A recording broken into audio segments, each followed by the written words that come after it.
Marcus Flynn had interviewed 243 candidates for the position of lead architect at Flynn and Associates. 243 perfectly qualified people with impressive portfolios, prestigious degrees, glowing references. He'd rejected every single one of them. His HR director thought he'd lost his mind. His business partner threatened to quit. His firm was bleeding money on delayed projects that desperately needed leadership. But Marcus kept saying no.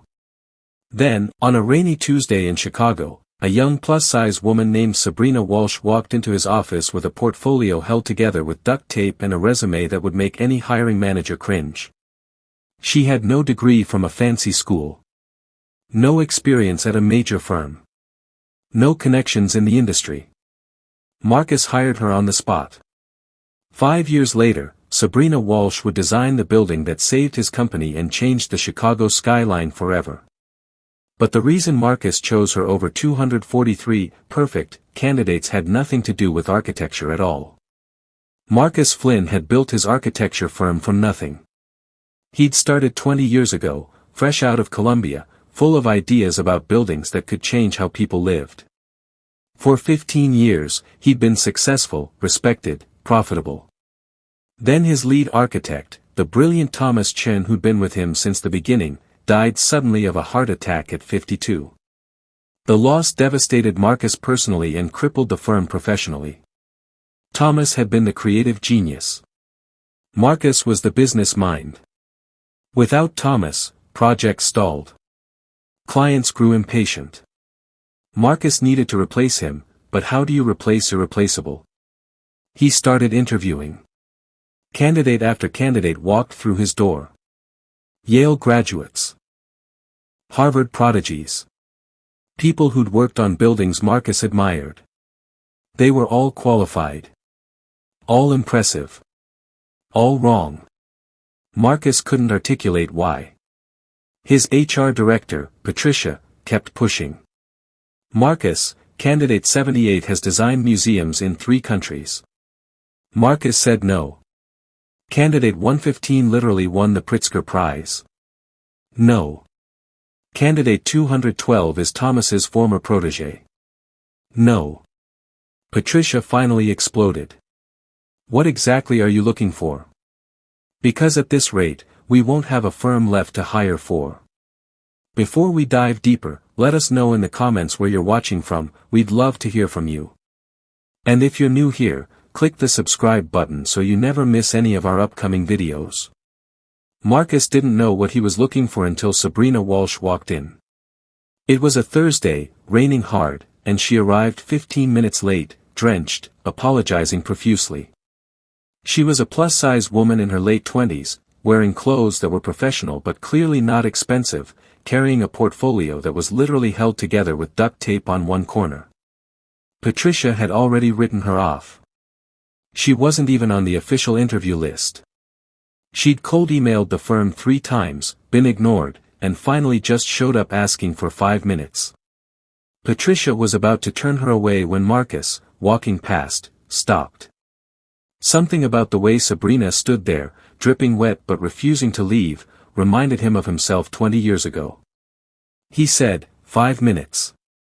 Come in. Sabrina sat across from Marcus and opened her taped-together portfolio. She didn't have a degree from anywhere prestigious. She'd gone to a community college in Indiana, transferred to a state school, graduated with debt she was still paying off. She'd worked at a small firm in Indianapolis that went bankrupt. She'd been unemployed for 8 months. She'd applied to 73 firms. All 73 rejected her. She was probably 2 months away from giving up on architecture entirely. Marcus looked at her work. It was rough. Technically imperfect. Not the polished renderings he'd seen from the other 243 candidates. But there was something there. An idea in one of her designs, a small community center she proposed for her thesis, that made Marcus stop. He asked her to explain it. Sabrina talked for 20 minutes. She explained that she'd grown up in a poor neighborhood in Gary, Indiana. The only safe place for kids was a community center that was falling apart. She'd spent her entire childhood there and watched it slowly die from neglect. Her thesis project was redesigning it, not as a grand statement building, but as something practical. Spaces that could be multiple things. A basketball court that converted to an auditorium. Rooms that could be classrooms during the day and shelter beds at night. She'd designed it to be built cheaply, maintained easily, and used flexibly. Marcus asked why. Sabrina looked at him like the answer was obvious. Because what's the point of beautiful architecture if the people who need it most can't afford it or maintain it? That sentence changed everything. If this story has your heart racing, comment "I'm still watching." Marcus asked Sabrina one more question. Why do you want to work here specifically? Sabrina was honest. She said she needed a job desperately. But also, she'd researched Flynn and Associates. She knew about Thomas Chen's death. She knew the firm was struggling. She said, "I know I'm not qualified. I know you've probably interviewed hundreds of people better than me. But I also know what it's like to lose everything and have to rebuild.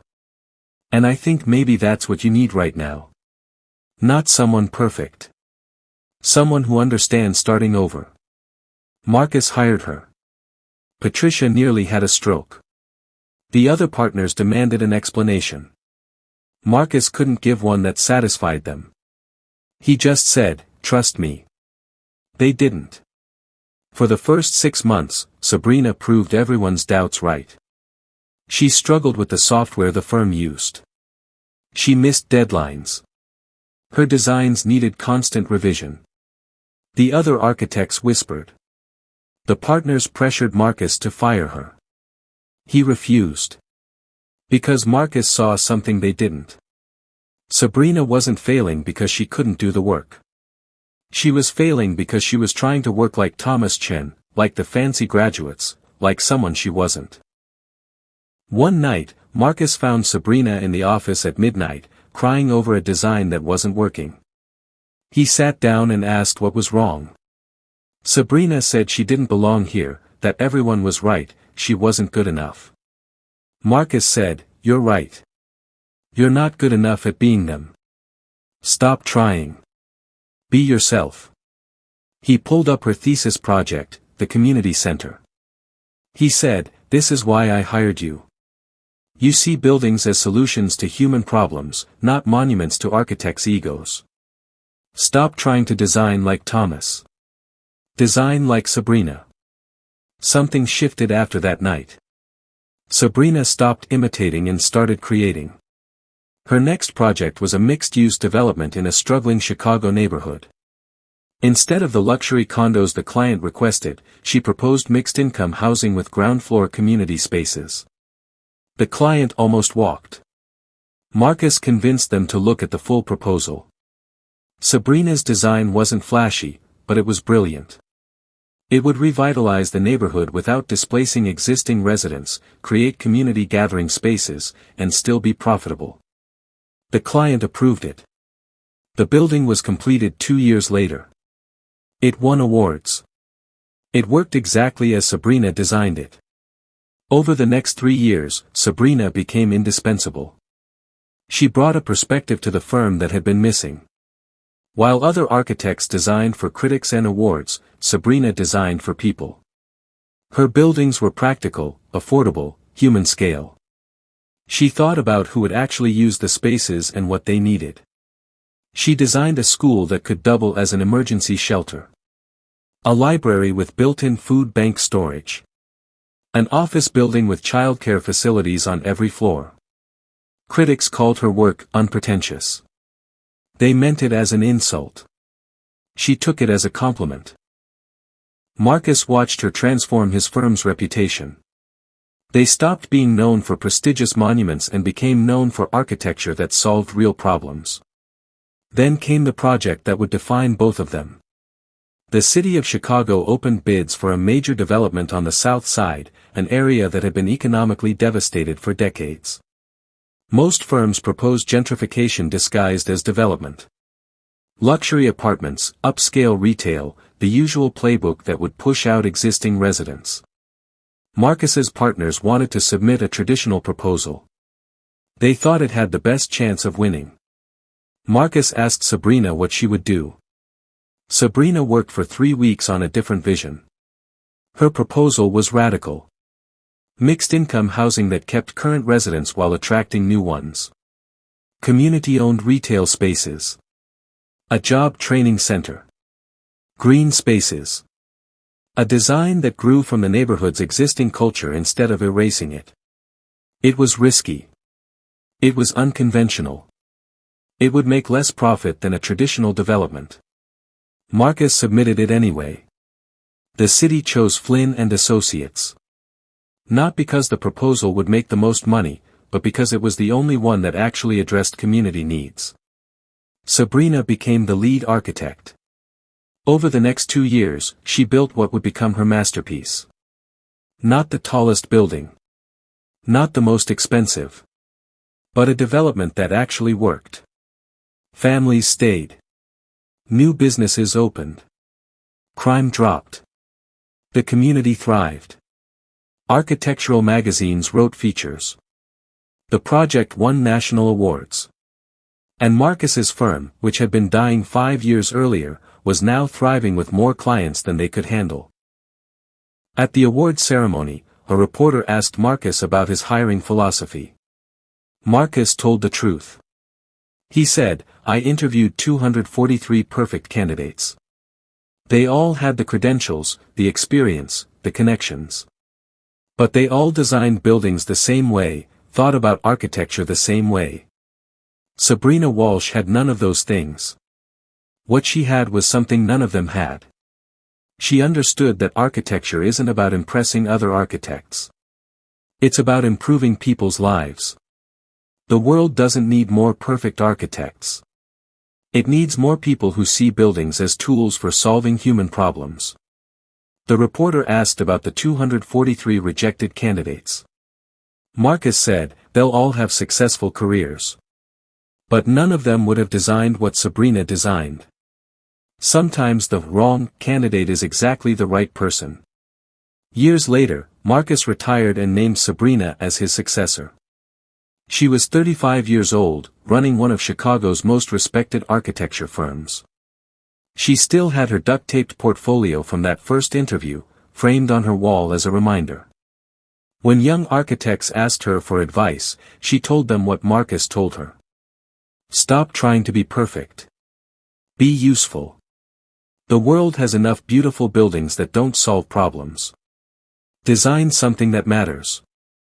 Marcus is 70 now.